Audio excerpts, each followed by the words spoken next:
Hey friends, welcome to the Planet X2 channel. My name is John. On this channel we talk all things physical media, movies, music, and books. If you're into that kind of thing, go ahead and subscribe down below for more of that kind of content. This is a fun video. I've been so looking forward to doing this one with my friend Tim from Tim Talks Talkies. All his links are down below. Check him out. I have loved his content for a very long time, and he has become just a good friend. And he also enjoys some of these similar decades of film that I enjoy, and we talk about it every once in a while. And so, but this is our first time getting to on video, talk about it. And so we talked about films from the 20s through the 50s, some of my favorite decades of film. And he has just a massive collection, very diverse. And so we always enjoy talking about film from any decade, but especially I love talking about these decades. So this was a lot of fun. So this essentially is going to be about what are some of our favorite films from those decades. What are some films we would recommend if maybe you're new to those decades, you're unsure, you think they're just boring old films. We have some suggestions, some recommendations that I think you'll enjoy if you want to kind of get started in some of this, these eras, these decades of film. So once again, Tim, thank you so much for filming this conversation with me on classic film. I really do appreciate it, friends. Check out all his links. If you're not already subscribed, you probably are. But check them all out. If you're not subscribed, subscribe, follow. Really cool guy, really great collector, and a huge fan of film from all decades. So anyway, I hope you enjoy this conversation. Let me know down below what some of your favorite classic films are from these decades. Would love to hear and would love some recommendations from you of what I should maybe add to my collection. So anyway, friends, here it is, classic conversation with Tim from Tim Talks Talkies. Well, hey friends, thank you so much for checking out this video. I really do appreciate it. I am so excited for this one and very pumped that my friend Tim from Tim Talks Talkies is here with me. This is going to be a film on classic films. So I don't know exactly what the name of this video is going to be, man, but it's going to have something to do with classics from the era. We're going to be looking at from the 20s through the 50s. Both Tim and I have a passion for that era of film and talk about it every once in a while. So we thought it'd be fun to do this. So I hope you guys enjoy it. Tim, thank you so much for doing this, man. I've been really looking forward to this one. Thank you. I'm excited about it because there's a handful of people that I talk to regularly about this stuff, and you're one of them. And I just enjoy it so much. You, KB, like KB, there's just KB has so much knowledge. He's awesome. But yeah, I love talking this stuff. So I'm thrilled to be here. So yeah, friends, we're just going to chat about some of our favorites, actors and actresses, and where we think you might, if you are new to this era of film, where it might be easy to jump in on it and find something you like. So yeah, so I'm looking forward to this. I think this is going to be good, man. So what I thought we'd do is when it comes to like selecting films, you're the guest, so you get to go first. I thought we'll just kind of ping pong back and forth, film after film. Cool. So the first question I have for you, man, that we can chat about is what is it about the era 20s through the 50s that you like so much? Like, why is it you purchase these films? Why do you like them so much? So we talked about it right before filming, but it's wholesome. There's just something about the romance and the comedy of that time period is nothing like we get today. Yeah. It's family friendly, wholesome fun. I don't know how else to put it. It's just when you want to get in a good mood, you could generally put on something from this time period. There's examples of darker tone stuff, but for the most part, you could just have a good time with a lot of the stuff from this time period. Totally. I find it like so relaxing. Like if I want to chill, or if even like last night when I was trying to go to sleep, the night before I struggled to go to sleep. So last night I was like, I got to go to sleep. I need something calm. So I put the Andy Griffith Show on. And because like the worst crime is like jaywalking. And so I'm not anxious about anything. And I was out like in the first 10 minutes of the episode. So for me, I find it really relaxing watching black and white film. And I do love the aesthetic. So my favorite photography is black and white. I love it. My office is primarily black and white. I love just the aesthetic of it too. So I do have an affinity for that, but I agree with you. It's just this like level of wholesome that's just so, it just feels really good. And I know it's a bit of an escapism thing, because I don't know if you do this when you watch movies. When I watch movies, I'm sometimes like, I'm on Wikipedia, like looking up all the actors and actresses and the director. And I end my movie with IMDb every time. I go on IMDb trivia every time when I'm done. Yeah, like I do it. And so I do know that, like, so I'm not oblivious. I do know that like some of these people, what they're going through in their real life was not nearly as like squeaky clean as the actual film you're watching. Oh yeah. Yeah. So it's like it portrays this time period was just, there was nothing going wrong. But it's crazy. Like some of these films, you're talking like they're around wars just before or during or just after world wars. So there's a ton going on even in history with these films. But I agree with you, man. There's a certain level of wholesome that's great. Even the studios, yeah, and the backside of it, studios would pay people off to keep that wholesome image. Actors would get pretty much fake married so that they were a wholesome married couple. For any actors that did happen to be gay at the time when that was not okay, that was completely covered up. Like, yeah, studio wise, they did anything they could to keep that wholesome image. But in the films, it works. Yeah. Like you really do think like what a pristine, what a period of time to live in. But the reality was there was a lot of difficult things going on and people on set going through a lot of difficult things in their own personal lives. But for that hour and a half you're watching it is really wholesome, calming. So yeah. It's Leave It to Beaver type stuff. It's just... It really is. So cool, man. So what would be, I know you and I both agreed, really difficult question. I could have brought a stack of movies, but so this is not our 5 favorites, but 5 of our favorites. So I'll let you go first. What are 5 of your favorites? And we can just kind of go back and forth between films. Okay. So as we go through this, I love the 50s. I notice as I'm grabbing stuff, it's like, oh, this is 50s. So this might skew 50s pretty heavily, but man, that would be my second favorite decade of all time behind the 80s. Like 50s is amazing. So I'm going to start this off with the 50s with Roman Holiday. That's great. This is great. I have to get an Audrey in there. She was fantastic. This is her first major starring role, and she is just adorable in it. Gregory Peck is great. It falls under wholesome. I mean, she's just a princess that just wants to experience a normal day. It's so much fun. It's just a good time. It is great. And that release is fantastic. Oh gosh, yeah. Paramount Presents kills it. I know. And I love putting in the original artwork there, the original poster. Yeah. I absolutely love it. And I like, as much as it's a light and fluffy movie, it ends on not a down note, but it's not like they're together or anything like that. So they did sometimes end movies where everything isn't all hunky-dory, but it's a wonderful movie. She definitely earned the Oscar for that.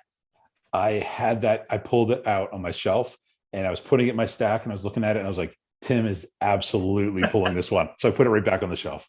So yeah, because I know you and I both have an affection for Audrey Hepburn and her films, and she was, I think, brilliant. She lit up every screen she was on. Yes. And everything I've listened to in interviews, people who are on set with her said, for as you use the word adorable, as she is on screen, she is in real life. And so, yeah, great pick, man. Yeah, she was just a wonderful person all around. She didn't have that dark, seedy story. She was just a wonderful person to everybody. So, yeah, I love her. That's awesome. Well, I decided to go back to 28 on this one. And it's one of my favorites. This is a Criterion release, and it's Buster Keaton's The Cameraman. Ooh. And I love this one. So it is silent film. For those of you who aren't familiar with silent films or aren't familiar with Buster Keaton, it is a silent film, but this is just so masterfully done. And he was just a genius in choreography of comedy. And this is so different from Chaplin, who I'm a massive fan of. And he has such a stoic look on his face, but it's really a heartwarming film. It's a love story. And there is a scene where he's getting ready to go into a pool. Have you seen this film? No, I've only seen the trailers. I really have to do better with silent films. So I think in November, I'm going to basically just do a whole ton of silent film from Criterion. That's awesome. That's an area I need to explore more. Well, if you do see this one, I want to know what you think of the scene where he's getting ready to go into the pool. It is, I think the comedy holds up to today. this comedic scene that he choreographed. It is so funny. And I've read somewhere, or I watched a video that said you can actually see him break in that scene because he thought it was so funny. So anyway, this is a really good romantic comedy, and visually they do some really amazing stuff that for the 20s, 28 is very impressive. So that's I pulled that one for my first pick. Yeah, so silent film, it's like I said, I got to get more into it, but it is astounding what they have to do all physical acting, and it is amazing. You could pull off an hour and 20-minute movie with only little dialogue boxes every now and then, and everything else is just physical comedy and stuff. That's tough. Like, yeah, kudos to Chaplin and Keaton. Like, that's tough. And not absolutely. to mention those guys did their stunts themselves. Oh Yeah. my gosh.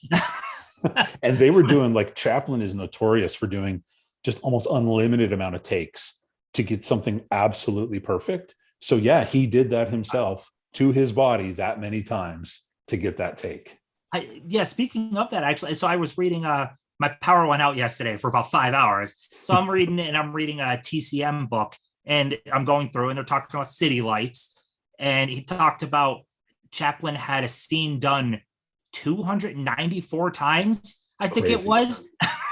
It's like, oh my gosh, he was a perfectionist to the T. Yeah. So yeah, that's impressive.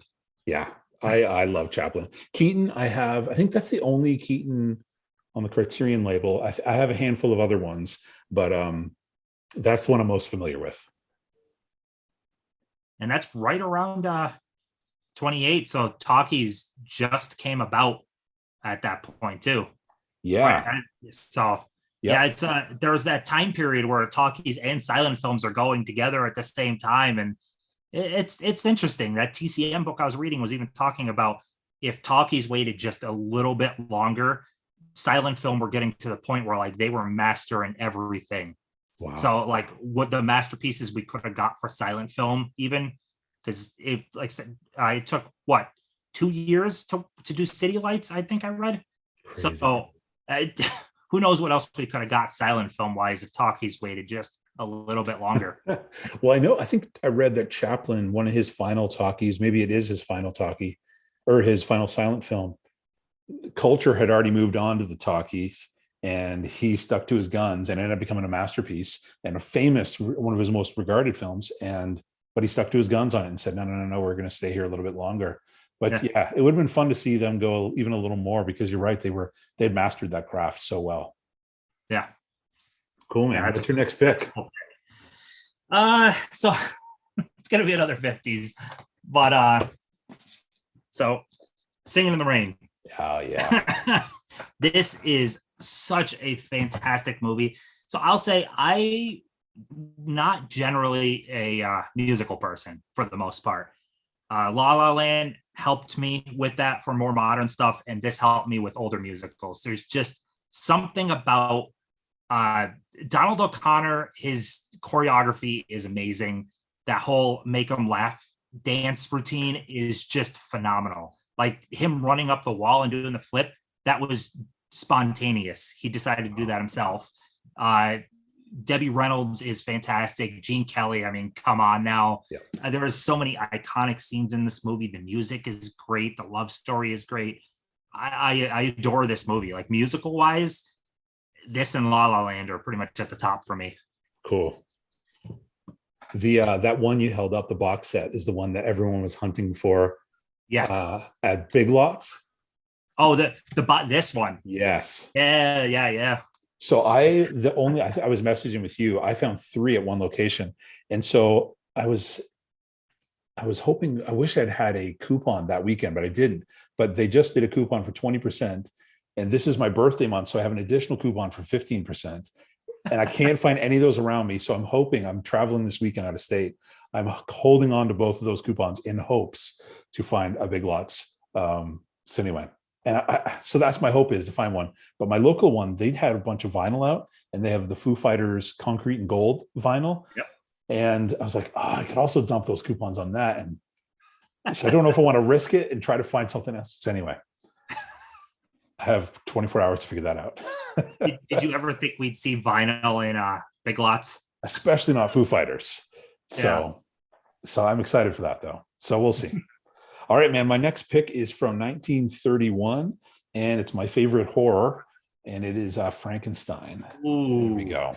So that's an awesome choice.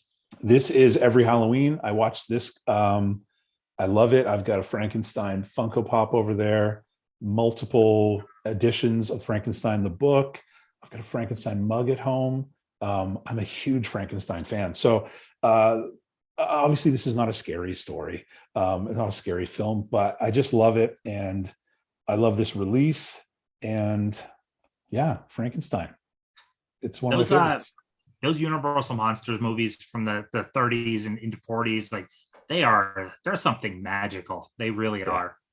And I think what they kickstarted, I mean, they kickstarted a whole subgenre of movies. It's incredible. They're fantastic. My personal favorite is Creature from the Black Lagoon. Of those, they're all great. I mean, Dracula is great. Invisible Man. The 4K set is tremendous for those. Yeah, it's really good. Nice. I love that choice. I'm jealous that you have that steelbook. I only have the Wolfman version. I remember when at FYE when they were out and they were just trying to get rid of them. They were like super cheap. And I knew I liked Frankenstein, so I grabbed that. And now in retrospect, I'm like, I should have bought all of those. Like they were dirt cheap. But anyway, I'm glad I have that one. So all right. So for my next, I gotta grab it from there it is. I'm gonna go for 30s with 1938, Bringing Up Baby. Great film. This is so good. Katharine Hepburn was something special. We're going to be talking about her a little bit later, but the quirky character she plays in this is perfect. Cary Grant is tremendous. For anyone that doesn't know the story, it's basically Cary Grant is getting married to someone that he doesn't really want to be getting married to. He ends up running across this quirky woman that is played by Katharine Hepburn, and she is basically forcing him to tag along to bring their, what is it, a tiger or not a tiger? What type of cat is that? Now I can't even think what type of cat, but a cat that you're not supposed to have, a wild, like I can't think what that is. What type of cat has that? I can't think right now. Anyways, it's not a tiger. It's a whatever that is. But yeah, trying to bring it to her like farm estate.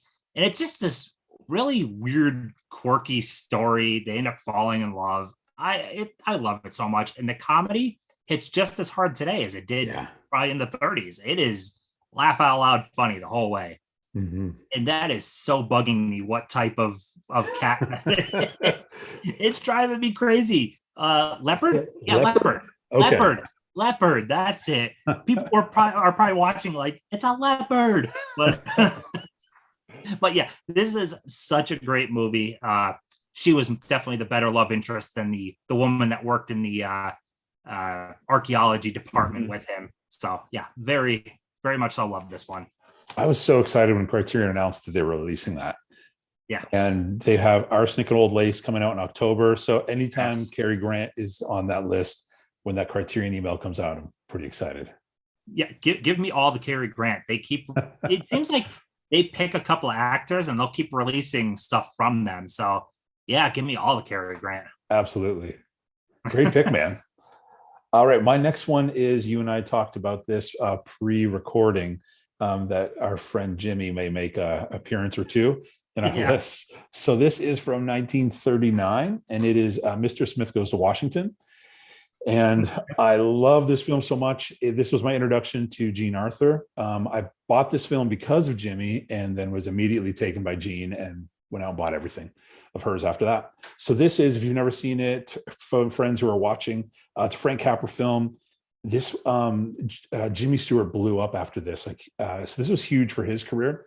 It was kind of controversial at the time because they're talking about corruption in American government, and he is this squeaky clean, just he believes the best in everything and in everyone. And Gene kind of likes like, hey, the world's not like that, and it's a little rougher and not as squeaky clean as you think.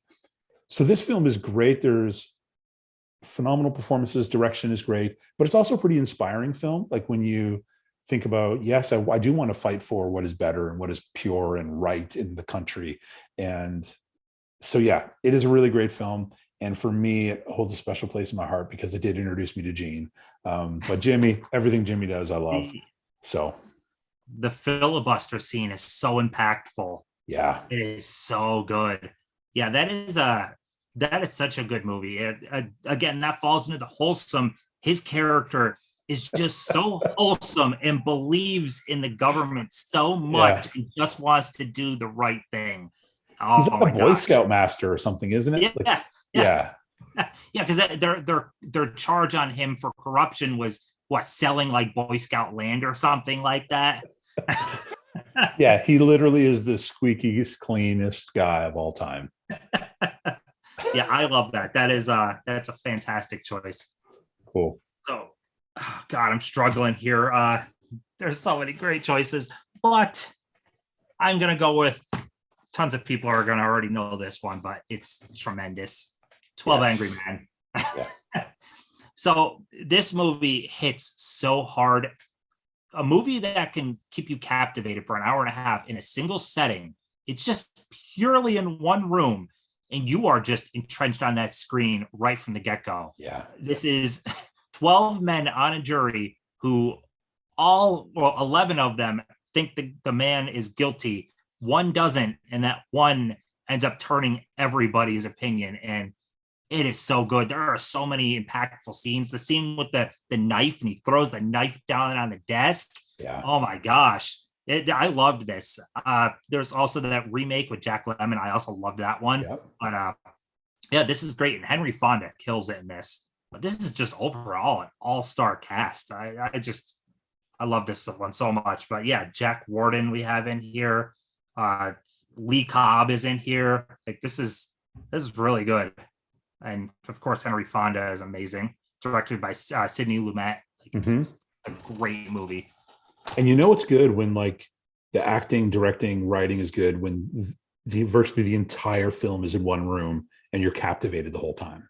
Yeah, it really keeps your attention the entire time. The AC being out and them all like sweaty and trying to just like, we want to get out of here, and Henry Fonda sticking to his guns like, we don't know if this guy is guilty.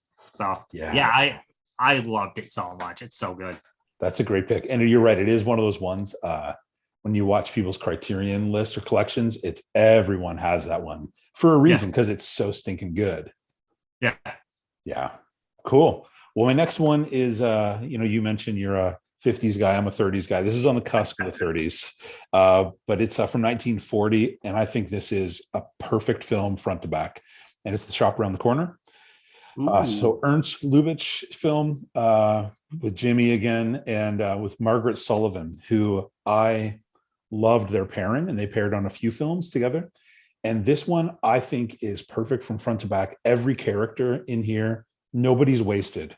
Everyone has a really important role in the film, even if it's just for comic beats throughout the film. It's good. For heartwarming stuff, it's great. So this went on to inspire You've Got Mail and some other films, but this was the beginning, and it's heartwarming and really, really funny and shot beautifully. This Warner Archive transfer is phenomenal. So I highly recommend this one. If you've never seen it, friends watching, super good. Yeah, I have that one, and it is darn good. Oh, God, he steals the screen and everything he's in. It's so good. All right, so for my next one, I don't have much to show on the thing because it's in a collection, so I'll just show the whole house of Hitchcock. But I'm going to go with Rope from 1948. Cool. Another James Stewart. But Rope is, again, I like single setting type movies a lot, because if you can captivate an audience being in one area, it's something special. And yeah, Rope takes place completely in an apartment, all in one shot. The fact that Hitchcock was able to work these giant cameras around and make it look like it's all one shot. Like he kept cutting on the people's like backs basically, but it's pretty seamless. I think it's a great movie, but it's two men that commit murder, try to get away with it, and they're pretty much gloating about it in front of James Stewart's character, and he eventually figures it out. It's a really simple plot, but it's great. Rope is actually my favorite Hitchcock overall. That's really cool. Yeah. Nice. So good. It would be blasphemous if you and I had a conversation about 20s through 50s and Jimmy didn't come up as many times. So I've gotten in so many of my favorites already in my choices, I think. Like all my there's no way to get around that. No. Well, this is my last 5 favorites. And this film actually shocked me, not in a horror way, but it shocked me in the performance. It's from 1957, so I'm in your decade now. And it's A Face in the Crowd. Ooh. Andy Griffith. Yep. And if friends, if you've never seen this one, I mentioned the Andy Griffith Show. That is the exact opposite of who he is in this film. In this film, it's about charismatic personalities and politics and the media and getting the people to just fall in hook, line, and sinker to whatever it is you're pushing. So it speaks to our culture today with the marriage of media and politics. And it's terrifying. Like, it's a really terrifying film when you think about the reality of that happening. And I heard that Andy Griffith really struggled personally doing this role because it was so different from who he is as a person and everything he'd ever done. Because he's just loud, obnoxious, a drunk. But it's phenomenal. It's a little over 2 hours, black and white. Great film. I highly recommend this one. That struggle actually happened with, I don't know if I could pull it out easily, but there's a movie, Midnight Lace, with Doris Day.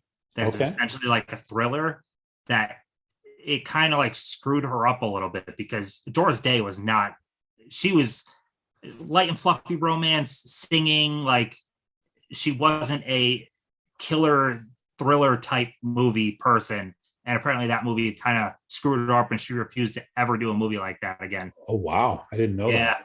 Yeah. Crazy. It's a good movie too. It's from early 60s, I think it is. Early 60s. Yeah. Cool, man.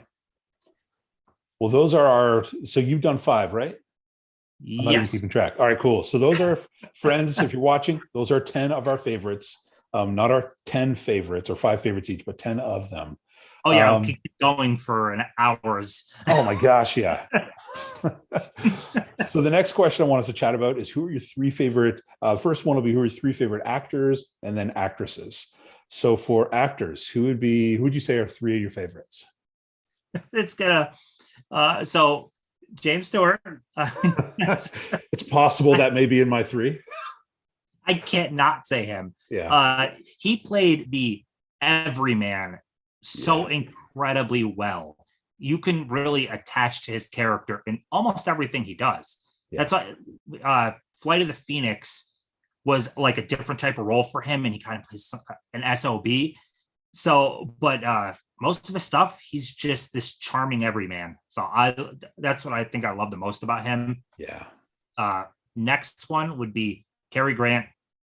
Cary Grant played the charismatic ladies' man better than I think most. I love Cary Grant. His comedic delivery is perfect. Yeah. Like in everything he's in, it's just perfect.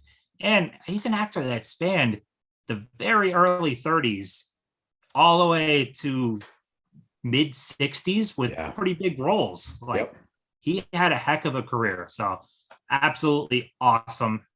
And then the third one I struggled with, because those two are leaps and bounds above everybody for me. And but then there's also lots of great choices below, like Spencer Tracy and Humphrey Bogart, and like lots of great ones. But I'm gonna go with Gregory Peck. Nice, good pick. Gregory Peck, he also had that charisma, but in a different type of way. So, like I said, I loved him in Roman Holiday. He's great in Spellbound. I don't know if you ever saw Spellbound from Hitchcock. That is really good. Just outside of our 50s range, but To Kill a Mockingbird in 62. Yeah. Perfect in that movie. So, yeah, I think everything I've seen Gregory Peck in, he's just fantastic. That's a good pick, man. I didn't think of him when I was going through the list. That's a good one, though. He's got a great filmography. Yes, he does. Yeah. Well, my three are Chaplin. I think he is a genius and a master at what he did. Like you mentioned, 200 and some takes for a single shot in a film. Yeah. He was a genius as a director. He wrote, directed, and starred in like all of his major films, and they're all masterpieces. Criterion carries 8 of his films, which I think says a lot. So Chaplin, he makes me laugh. He makes me cry. I think he's ridiculous. And so, yeah, I love him. And I think he's a genius. Jimmy's on my list too. He's my number 2. And I like Jimmy in the old school black and white everyman role. He is, to me, there's no greater. And when I watch Tom Hanks, sometimes I go, man, he's our modern day James Stewart, you know? Yeah. So I like him. And then my third, you mentioned him, is Humphrey Bogart. And what I love about Humphrey is it doesn't matter what film he's in. I find him so interesting.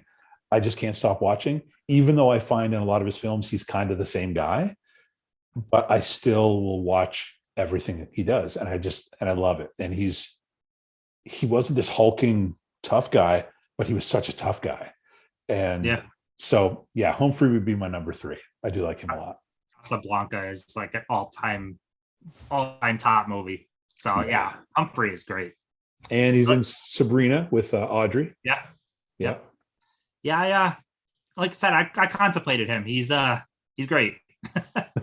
Well, you mentioned Spencer. I didn't even think Spencer Tracy either. And that's also a phenomenal pick. Yeah. And he did a lot with Katharine Hepburn. So, man, there's just so many great ones to pick. All right. How about 3 favorite actresses? All right. So right away, we already know Audrey. So I kind of struggled putting her on because she straddles that 50s into 60s, but I feel she did enough in the 50s that really stands out. She also had huge stuff in the 60s, like Breakfast at Tiffany's is amazing. Right. But yeah, Audrey just steals the screen in everything she's in. Absolutely love her. Like we said, she's just an amazing person all around. So absolutely had to go with Audrey. Next up, I could just show this again because it's Katharine Hepburn. Nice. Actually, you know what? I could show just so I can show it on the stream. I'll show Summertime just because I absolutely loved this movie. But yeah, Katharine Hepburn. I mean, she's a 4-time Oscar winner. She's all time tied with Meryl Streep, I think. So like that's incredible. She's a great actress. She could play quirky characters, more down to earth characters. Absolutely loved her. So yeah, I got 2 Hepburns in there. And then the other one, Bette Davis. Oh, great pick. Bette Davis had a way to command the screen herself too. Yeah. How amazing is All About Eve? Bette Davis was just an incredible actress. I mean, heck, the song Bette Davis Eyes. Yeah, there you go. She was something special. I've seen so many great movies of her, even into the 60s. What Happened to Baby Jane is 60s, I think, right? And that is a fantastic movie. She did a great movie called Dead Ringers. I loved like everything she did. She had a long career and she always just stole the screen. She loved did. her. Those are awesome picks, man. Those are great. And for those of you at home wondering if Audrey and Katharine are related, they're not related. No, they're not. So my 3, the first one will be a complete shock to everyone who's familiar with my channel. It's Jean Arthur. I just love everything she ever did. That's all I have to say. I have plenty of videos and content on her, but I just think she's the greatest. I just love everything she did. My number 2 pick is Claudette Colbert. I'm watching more and more of her stuff. I just picked up another title this week, and Kino's releasing another one. And actually, it's on her birthday. I think it's in September. On her birthday in September, they're releasing a film that I don't think has ever gotten a Blu-ray release. And so she would be my second one. I just think she is funny. She can do the dramatic stuff, but she's also really, really funny. And she did a ton of films with Fred MacMurray, and they were a phenomenal combo together. So I'm a fan of hers. And then my third pick was super hard. I had Audrey in there. She was like in and out, but she straddled the line. And also I was like, Tim is definitely choosing her. So I'm going to go with someone else. And so I'm going to go with Margaret Sullivan, who I've already mentioned. Ooh, yeah. I think, so she did that one, Shop Around the Corner. And then the other one I brought over, she also did, I just recently watched this one, The Shopworn Angel. So two main leads again with Jimmy and her and the word shop in there. This one floored me. I was like, oh, this is cool. Jimmy's the nice, squeaky clean guy. She's the whatever. And he really falls for her. And the last scene crushed me in this film. It is so powerful. So their chemistry together, Margaret and Jimmy was phenomenal. But I'm going to put Margaret Sullivan. She didn't have a long career. I think she passed away quite young and had a really rough life. But there's a handful of films she did that are very, very well known. I think Kino's releasing a couple more of her films. And you've got one, I think, with her and Jimmy in it. I thought you showed it at one of your halls, maybe. I probably did. I think they're skiing in it. Is it over in Germany or something? Now you're making me want to check IMDb. Because I have everything separated out by like labels. I can't think it could be a Warner Archive or it could be a Kino. Oh, that's true. It might be. I don't remember. But I was watching one of your videos, I think, and I saw it and I was like, oh yeah, that's the third one. I need to grab one of those two together. Yeah. So yeah, that's my number 3 pick, Margaret Sullivan. Those are great. I also struggled. Myrna Loy was close. Oh yeah. That is a great one too. Yeah, I loved her. So that was really hard to narrow down. It was like with both the guys and the women, I had those top 2 like easily solidified, and that third one could have been almost anybody. Me too. Same thing. It is. I think that, and I think once when people who are maybe nervous to step into these decades, once they get in, I find you do kind of latch on to some favorites. Yes. And then there's this enormous filmography you now have to explore. Yeah, so worth it. All right. So last question, friends, we're going to talk about is what 4 films would we recommend that you hop in on to get in this era? So we'll share a film from the 20s, 30s, 40s, and 50s. And these are ones that we think that folks could easily get into and maybe open up your world to another decade and era film. So I'll let you hop in first with the 20s. Okay. So of the small enough amount of silent films I've seen, an absolutely marvelous one is Metropolis. Cool. That I think anybody can hop into this. The story can be kind of all over the place because there's been like 4 or 5 different cuts of this movie over the years. They lost a bunch of footage. It's not a seamless story, but the special effects by Fritz Lang are astronomical. I mean, he pulled off stuff that movies 10, 15 years later weren't doing. So yeah, this movie utilized in a couple of scenes. There was one scene that utilized 3,600 extras. Wow. Put them wading through ice cold water. Yeah, it's a lot went into this. They spent a ton of money on the budget. It didn't make most of that back. So then they edited it down way shorter to sell it to the American audience to try to recoup some of their money. Footage got lost. A lot of stuff's happened with this movie, but it's great though. It's pretty much a pioneer of sci-fi for the most part. Wow. I've not seen that film. I still need to see that one. Yeah, it's crazy. There's awesome special effects in it. Cool. It's crazy to think sci-fi films in the 20s. Right? Just you don't think of that. So that's really cool. All right. My pick from the 20s is 1921, and it's The Kid. Chaplin's The Kid. I've mentioned Chaplin, but I haven't shown a film. So if you are nervous about silent films, nervous about getting into these, this one is 53 minutes. It is a very small investment from your life to try out a Chaplin film. And this one is, I would say, it's got phenomenal comedy and it's super heartbreaking. Like there are scenes that just crush you. But what's so great about Chaplin is he's such a goofball, and he's such a goofball, this little tramp character.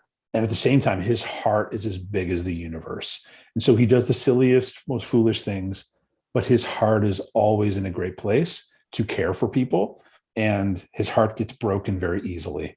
And because it's always out there. So anyway, this is a really, really good one. Great comedic scenes, but also really meaningful. And it's short. So if you want to try hopping in on silent films, I'd recommend this one. There is a second cut in here from 1972, but there's a 21 version that I highly recommend.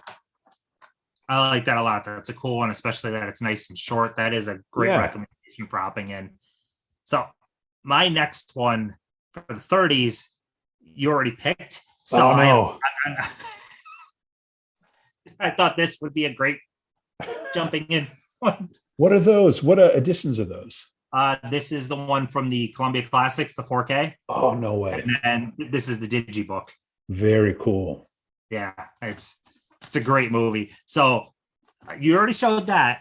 So I am going to turn around quickly and grab this one from 1936 that I thought was pretty great. It's H.G. Wells' Things to Come.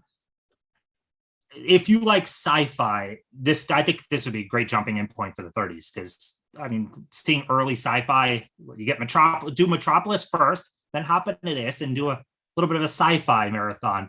But this is basically, it's before World War II, but it shows a World War II that ends up lasting for a couple of decades, essentially. Oh, wow. Civilization is basically collapsed, and it shows the whole movie is over 100-year time span, and it shows civilization collapsing and then rebuilding itself towards a better future. It's a cool movie. I like it. It's really high concept, but very easy to follow. What's the name of that one? It's called Things to Come. It's H.G. Wells. And what's really funny, actually, it would make great watching Metropolis and this right back to back, because H.G. Wells watched Metropolis and hated it and wanted to do it better. so he made Things to Come. That's wild. I'm literally putting this on my Amazon wish list right now. There you go. Yeah, it is. It's very good, though. That is so cool. It's very high concept. It's kind of cool to see 100-year time span and seeing civilization collapse. And their grand plan by the end is to get to the moon, because, people need to travel outside of their area. So, like I said, it's very high concept. The idea of sending to the moon. It's 1936. So, yeah, I loved it. Nice. Great pick, man. I'm surprised we haven't had more overlap. So just one so far. That's not too bad. Yeah. All right. So from the 30s for me, I did want to diversify it. I'm not going to show a ton of Jean Arthur. As much as my heart says do it, I will not. So this is from 1933, and you mentioned it already. It's The Invisible Man. Yes. I love all of the Universal monster films, and while Frankenstein probably it's more nostalgic, there's more of so I read the book before I saw the film, and the book is incredible, and there's a lot of differences. The book is amazing, so I think there's a special place for me. But if I had to sit down just to just unplug my brain and enjoy a film, I'd actually put this one in. And I just think it's so well done. I laughed a lot in it. It's just a strange, it's a monster movie, but it's so not scary and just so well done.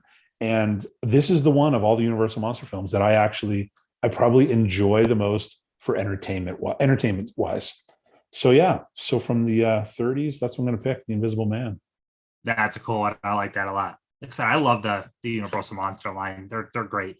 They're doing a second 4K set. I am all over that, because those movies, it is amazing what you could do with black and white in 4K.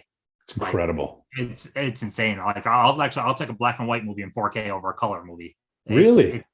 There's something about watching Mr. Smith Goes Washington. If you watch the Blu-ray and the 4K, the 4K is astronomically better. It's Really? crazy. Yeah, it's good. Wow. Black and white benefits a lot. But moving into the 40s, this is a super fun movie. Got to bring back Cary Grant, and I get to bring in Myrna Loy here with Mr. Blandings Builds His Dream House. Yeah. So for anyone watching, if you've seen Money Pit before, or you just like those general movies where everything goes wrong and it's just a slapstick hysterical time, that's what this is. Mr. Blandings wants to get out of the city, move to the country, build his dream house. Well, first he buys a house that is so horrible that it needs to get torn down. That's the first problem. And then they decide to build a house on that plot of land, and absolutely nothing goes right during the course of building the house. I mean, he goes upstairs to show his best friend and his wife this one room that got built, and they get locked inside the room. Like, it is such a fun movie. Cary Grant is great as always, but Myrna Loy, she steals every scene she's into. So yeah, absolutely loved this one. Anyone could easily hop into this for the 40s. Great pick. It's also, Cary Grant, when we're talking about these decades, you have to bring him up nonstop. Yeah. Because it's literally hit after hit with that guy. Yep. Cool. Loved him. Good pick, man. So my next one from the 40s is from 1947, and it is The Agony with Claudette Colbert. It's super silly. Claudette Colbert, Fred McMurray. They're newlyweds, and I think she was thinking of more of a security, more of a proper living situation, and he's like, let's go get a dump of a farmhouse, let's have pigs, and so she is a little more prim and proper, but they just are so in love, and she is in it for the ride. And so it's super silly. And then Ma and Pa Kettle, who some people might be familiar with their movies, this is where they were introduced in this film. Really? And then it spun off to all those other films that they did. So they're in here, which is really fun as well. But it's both of them, it's a silly movie. It's one you don't have to worry about. There's nothing anxious about it. It is just, you sit back and laugh, watch this love story that is just silly of these two newlyweds just trying to make it, and in a place that's falling apart. And you got that weird couple with Ma and Pa Kettle in there as well. But highly recommend this one. This was my introduction to Claudette Colbert. And after I saw this, I just started buying up everything Claudette Colbert. So highly recommend this one. I will 100% be buying that. I might even buy it right when we're done with this. It's good, man. And it's a great 40s film. It's perfect for that decade. Oh, I love that. Now, and for the 50s, man, you're a 50s guy. And this is the one selection I made. You're going first. This is the one where I was like, I wonder if we're picking the same title for this. So I'm interested to see what you pull for 50s. I actually went different. So there is one title with a very big actor that I really wanted to pull, but maybe you're going to pull it. I'm going to go with Bad Day at Blackrock. Oh, wow. Yeah. Great. I felt like I wanted to talk about this one. I mentioned Spencer Tracy, but so this is actually, if you want a little bit of different type of Western too, but it's essentially this one arm, well, not one armed, but it's only one arm works, but he ends up going to this little podunk town in the middle of the desert. Its only claim to fame is the fact that it has a train stop, essentially. It's one of those one street towns, essentially. And he goes there and nobody is nice to them. The whole town is just this off-putting. Everybody is kind of standoffish. And he's not understanding why. Like, they want him out. He's not getting what the heck is going on. Everyone is just mean to him. And there ends up being basically a conspiracy where the town committed like hate crime and they're trying to cover it up. So they don't want any outsiders coming in. It's a really good little thriller. Cool. It keeps you engaged the entire way. Spencer Tracy is great in this. Yeah, you got Ernest Borgnine in for a relatively small role as one of the bad guys. So yeah, it's great. I loved this. That's cool. Spencer Tracy is so great. I love him. Yep. That's awesome. Well, great pick. Well, the reason I was a little concerned that we would have the same one for the 50s is because this one was recommended to me by you, and I own this in my collection because of you. And it's 1955's The Night of the Hunter. There you go. It was off to the side. Okay. Well, this was one you told me about over and over, and then you sent it my way, which I really appreciated. And for those of you who are like not feeling what Tim and I were saying about, oh, everything is so wholesome in these decades, this is not wholesome at all. And No. it's terrifying. And I'll tell you the scene, I don't want to spoil it. The underwater shot scene. I was like, dude, for the 50s, like that's creepy as all get out. Like even for today, it's terrible. But for the 50s, I was genuinely shocked. I legitimately, so watching that, I didn't know how they did that at first, because I thought, how is this person holding their breath? You know what I mean? Like, yeah, you can't even tell that it's a dummy. It's just, it's, oh my gosh, yeah. There's so many incredible shots. The shot in the attic bedroom with the inky blacks with this, oh my God. It is a beautifully shot movie. And I honestly think he's one of the creepy best villains of all time, because he's doing it for what he thinks is the right reason. He thinks God is telling him to do this. It's terrifying. Yeah. And for what did I say it was? 55. For 55. 55 is a killer year. And even like when he was singing songs, like these religious songs, walking, they are meant to be like the sweetest Sunday school songs. But my goodness, they're creepy when he's singing them and you know who he is and what he's doing and has done. And so, friends, if you're watching this and you're like not into the stuff like the Agony, and you want more horror or thriller, my goodness, this is a great place for you to start. Oh my gosh, yes. Yeah. So thank you again for recommending it and sending it my way. I appreciate that. No problem. I really wanted you to see it. So I liked it. So good. So good. Well, man, I would love to have another one of these conversations about some aspect of these, because I love, you pulled some stuff I've never seen. And I always appreciate having conversations with you about these decades, because you're well watched and your collection is super diverse. And so yeah, man. So I don't know what aspect of these decades we'll talk about next, but we should definitely have another one of these conversations. Oh, absolutely. And especially since some of these things have been pulled, we could pull different stuff next time. And the first time around, I'm like, some of this stuff I got to pull now, but hey, next time, do something different. I literally had stacks all over the place of these are the ones. And then I was like, no, it should be these ones. And then I would pull and reorder stacks. And so, yeah. And then I did bring a stack of extras in case we doubled up, but, and yes, there's Jimmy is in there and Gene's in there, but yeah. Yeah. I still have a decent stack off to the side with more Stewart, more Cary Grant. Yeah, there's just so much to pick from, and I'm really thankful for labels like Kino, Warner Archive, Criterion, who are putting out these films and beautiful restorations of them too. Yeah, another one I'm falling in love with is that Film Detective. You got me on those. Yeah, they're saving movies that no one is touching.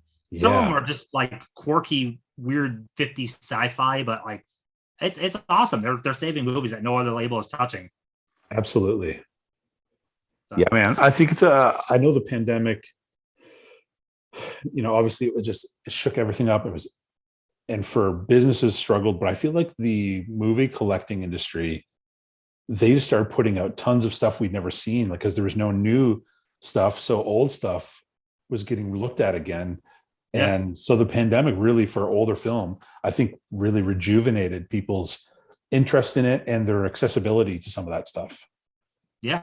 And I especially love with just because it's right here, but like these sets are awesome because they're putting, half the movies are older movies into people's collections that might not think about touching them. Like Mr. Smith Goes to Washington, Lawrence of Arabia, great classics. It's putting them in people's homes. So yeah, I love that studios are starting to really pay attention now to some of their older catalog. Yeah, and they just announced the third box set. Yes. It has killer titles in it too. Yeah, you get some Claudette Colbert in 4K there. And some Clark Gable. Yeah, some Sidney Poitier's in there. There's some good stuff in there. Yep. Cool, man. Yeah, I love those. They could keep releasing those. I know they're pretty limited, aren't they? Like once they're out, you got to get it fairly quick, don't you? Yeah, the first one was more limited. The second one, I think it might still be around, but Okay. I would always recommend just, I mean, they're so worth it. $100 gets you 6 titles on 4K, and they don't, like, some of them still haven't come out in standard, like, regular releases yet. So if you want most of them, just get it. I'd honestly say I've seen people buy the set, take the one they want, sell the rest, and actually make money. Really? Yeah. See, for me, like, that's, I've looked at it and considered doing that. Because, like, in that box set, obviously Mr. Smith Goes to Washington, I'd love to have. In this next box set, there's like 2 films I would love to have. The other ones I'm like, oh, they're fine. But I never even considered doing that, taking the films you want and selling the other 2. That's a good idea. Yeah. Yeah, you could easily recoup your money, because there's other people that might want just those titles. Like, with the new set, there's going to be people that want just as good as it gets. Guaranteed. Right. Man. Yeah. That's awesome. Well, man, thanks so much for having this conversation. I appreciate it. And I'm a huge fan of your channel and you. So, friends, if you're watching this, subscribe to Tim's channel, and also all your links in here for YouTube and Instagram, all that stuff. But yeah, man, I appreciate your friendship. Appreciate you doing this. And I've been very much looking forward to it, and had a hard time at work this week, focusing on work, when I was thinking about what titles I would pull for this conversation. Yeah. Because I'm driving a delivery truck, I'm alone all day, and I'm just driving around the truck. I'm like, which movies do I pick? Which actors do I pick? I'm like, I have this mental list and I'm trying to narrow it down. And I was doing this literally until 2 minutes before coming on here. So it was tough. It was so much fun. Good, man. Well, I appreciate you doing it. And we'll definitely, we'll figure out another aspect to these decades, and we'll have another conversation. Absolutely. I love talking this stuff. So yeah, I would love it. Cool, man. Well, thank you again, Tim. I appreciate it. Yep, no problem. Thank you. All right. Well, thank you so much for checking out this video, and I enjoyed it. Tim, thank you so much for doing this conversation. I've been looking forward to this conversation for a long time. I hope you enjoyed it, friends. Again, let us know in the comments below, what are some of your favorite films from those decades? If you do check out one of the films that we mentioned, let me know what you think. We would love to hear if you enjoyed it or not, and I hope you do. So anyway, thank you so much again for checking out this video. Always appreciate it. Please do take care of yourself. We'll see you next time.